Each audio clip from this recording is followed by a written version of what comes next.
मुस्लिम league नून के रहनुमा और साबिक अपोजिशन लीडर कौमी असेंबली राजा रियाज ने कहा है कि अल्लाह का शुक्र है चेयरमैन पीटीआई वजीर आजम नहीं रहा, अगर होता तो इसने इसराइल को तस्लीम कर लेना था। लाहौर में मीडिया से गुफ्तगू करते हुए नून लीगी रहनुमा राजा रियाज ने कहा कि चेयरमैन पीटीआई यहूदी लाबी का आदमी है, इसने आज इसराइल को तस्लीम किया होता तो इसराइल फ़लस्तीन पर जो तशद्दुद कर रहा है इसका बोझ पाकिस्तानियों पर आना था। उन्होंने कहा कि नून लीग के पास दूसरी जमातों के लोगों को एडजस्ट करने के लिए जगह नहीं है, बहुत लोगों के लिए बात की है, लेकिन नून लीग के पास MNEs और MPEs बहुत ज़्यादा हैं, टिकट देने में भी मुश्किलात आ रही हैं।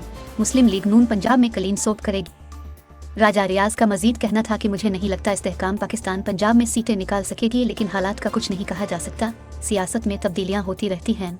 IPP और मुस्लिम लीग नून का इत्तेहाद नहीं है, सीट एडजस्टमेंट के हवाले से वर्किंग जारी है। मुस्लिम लीग नून को पंजाब में इत्तेहाद की ज़रूरत नहीं।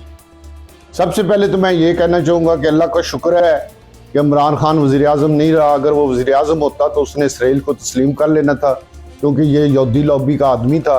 और अगर इसराइल को तस्लीम किया होता तो आज जो इसराइल फ़लस्तीनियों पे जुल्म कर रहा है उसका सारा बोझ पाकिस्तानी कौम पे आना है। तो मैं इस पर अल्लाह का शुक्र अदा